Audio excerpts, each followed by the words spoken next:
Saul continuava a tentar aniquilar Davi, mesmo seu filho Jonatas pedindo para parar. Essa história e muito mais você vê aqui, na parte 3 da história do rei Davi.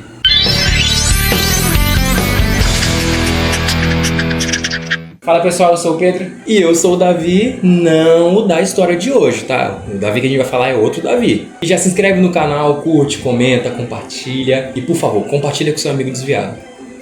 Lembrando, pessoal, que a gente já tem a parte 1 e a parte 2 dessa história. E também a gente já contou a história da ascensão e queda do rei Saul, tá? Eu vou deixar o link aqui na descrição.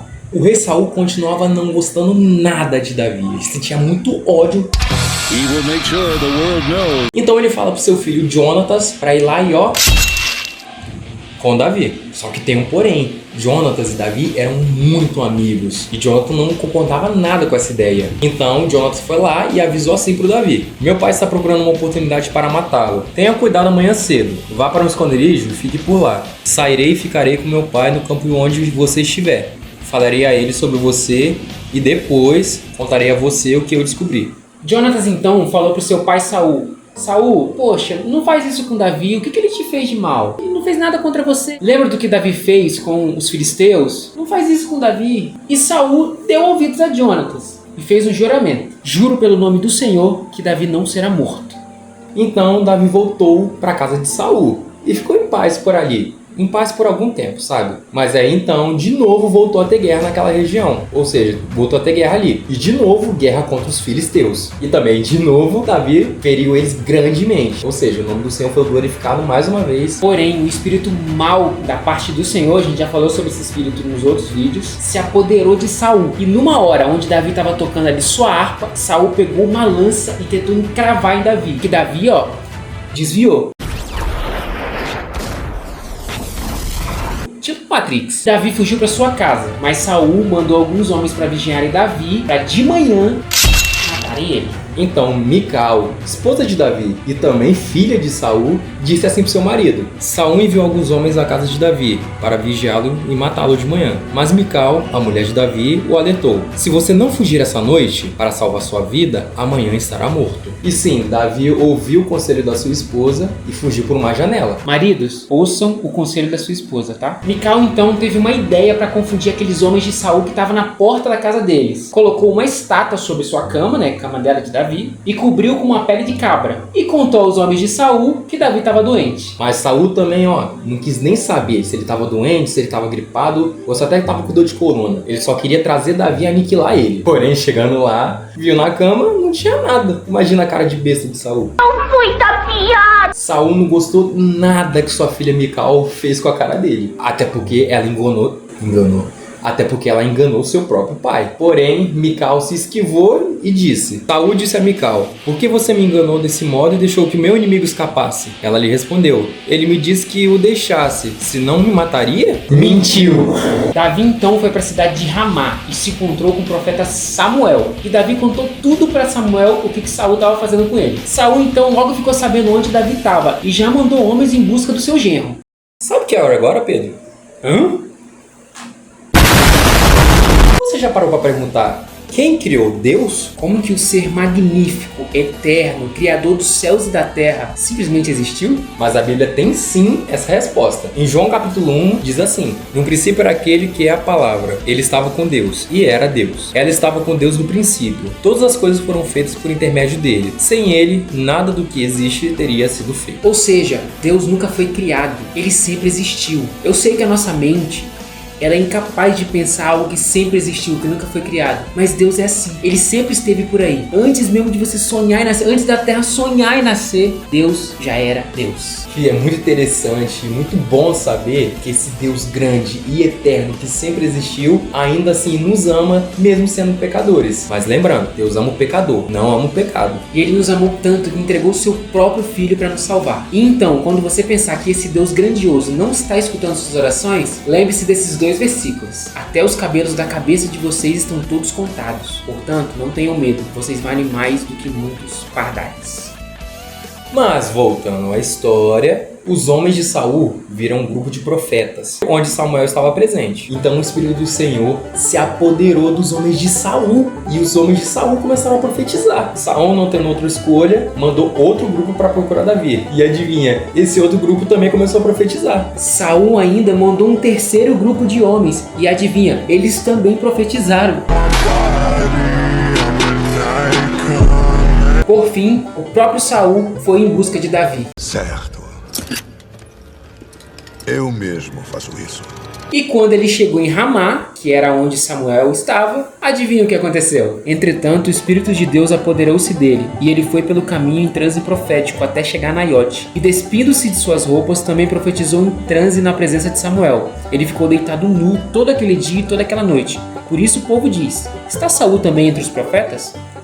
Davi então fugiu de Naiote, que fica em Ramá, e foi em busca do seu amigo Jonatas, dizendo assim: o que eu fiz? Qual é o meu pecado? Por que o seu pai quer tanto me matar? E Jonatas respondeu: nem pense nisso, você não será morto. Meu pai não fará coisa alguma sem antes me avisar, seja importante ou não. Por que ele iria esconder isso de mim? Não é nada disso. Davi então retrucou, dizendo que Saul não contou para Jonatas as intenções dele para não deixar Jonatas triste. E então os dois fizeram um acordo. Teria uma festa ali da lua nova, e Davi queria jantar com o rei Saul.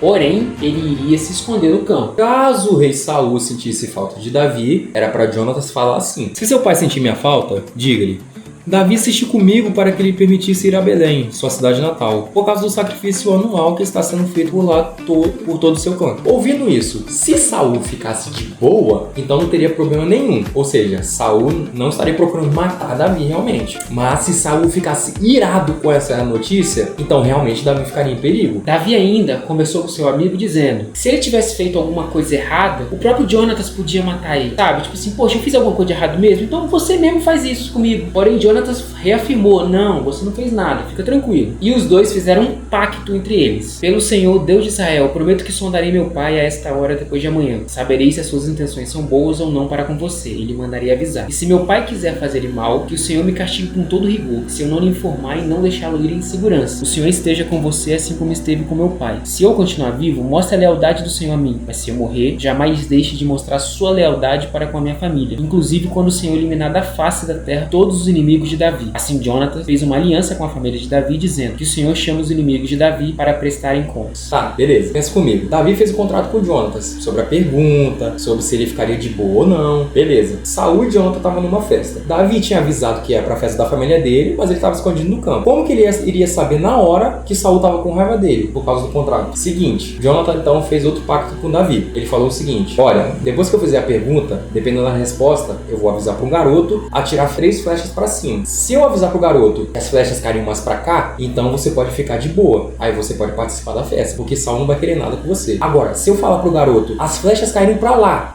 então quer dizer que Saul não tá de boa com você. Ou seja, ele quer realmente matar você. Chegou o dia das festas e no primeiro dia Saul não falou nada. Agora no segundo dia, ele perguntou sobre Davi. E Jonatas disse o que tinha combinado com Davi. Que Davi queria participar das festas com a família e tal. Porém, Saul ficou irado.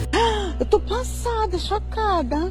E disse assim ao seu filho Jonatas: filho de uma mulher perversa e rebelde, será que eu não sei que você tem apoiado o filho de Jessé para sua própria vergonha e para a vergonha daquele que o deu à luz? Enquanto o filho de Jessé viver, nem você nem seu reino serão estabelecidos. Agora mande chamá-lo e traga-o a mim, pois ele deve morrer. Jonatas ficou perplexo com essa situação e perguntou por que ele deveria morrer pela mão de Saul. E ainda assim Saul estava tão irado que ele pegou uma flecha e tentou matar seu próprio filho. Depois disso, Jonatas fez o negócio das flechas com o garoto. Ou seja, avisou que as flechas iriam cair pra lá. E assim Davi percebeu que Saul realmente queria matar ele. Depois que o menino se foi, Davi saiu do lado do sul da pedra e inclinou-se 3 vezes perante Jonatas, com o rosto no chão. Então despediram-se, beijando-se um a outros e chorando. Cortezinho rápido, é beijo no rosto, é beijo amigo, acabou. E era um costume daquela época, né, gente? Hoje em dia, aqui no Brasil não é muito comum, né? Mas vocês entenderam. Davi chorou ainda mais do que Jonatas. E ele disse a Davi: vá em paz, pois temos jurado um ao outro, em nome do Senhor, dizendo: o Senhor para sempre é testemunha entre nós e os nossos descendentes. Então Davi partiu e Jonatas voltou à cidade. Então... Isso já é spoiler para outro vídeo. Então, pessoal, anota aí. Saul, rei de Israel, um homem escolhido pelo próprio Deus, cada vez mais decaindo, querendo fazer coisa que não deve, tentando atacar Davi. Tudo isso começou com um pecado lá atrás. A gente até comentou sobre isso no vídeo sobre Saul. E aqui eu quero refletir para nossa vida. Quantas das vezes a gente dá brecha ao inimigo? Um pecadinho aqui, um pecadinho ali, a gente vai abrindo portinha para o inimigo entrar na nossa vida. Aí quando você vai ver, ele já fez um estrago. Então, eu te convido hoje a mudar, a pedir perdão pelos seus pecados, a se arrepender e a mudar. Galera, não adianta você ver esse vídeo, ficar emocionado. Não, eu vou mudar. E amanhã tá fazendo a mesma coisa. É mudança. É dia após dia. A nossa vida é uma vida de renúncia. Não quer dizer que se a gente não pecou hoje, a gente não vai pecar amanhã. Mas eu vou te dar uma dica. Peça a Deus não só perdão, mas mudança de atitude. E em segundo, você caiu no mesmo pecado de novo, não fica achando, ai, Deus nunca mais vai me escutar. Não! É aí que você tem que ficar perto dele. É ir até vencer o pecado. Fechou? Não abandone Deus porque você caiu. Pelo contrário, continue com ele até vencer. Fechou? Fala pessoal, estamos chegando ao final de mais um vídeo. Curte, comenta, compartilha. Dá indicações de vídeo aqui pra gente também, porque essa história é da saga de Davi. A gente tem saga de Moisés, saga de José, entre outras. É só você entrar no nosso canal e assistir. Pode maratonar todos os nossos vídeos. Mas o mais importante, não esquece de mandar esse vídeo pro seu amigo desviado. E a gente vai deixar aqui a indicação de vídeo dessa saga. Saul, o Rei Vacilão. Valeu, tamo junto.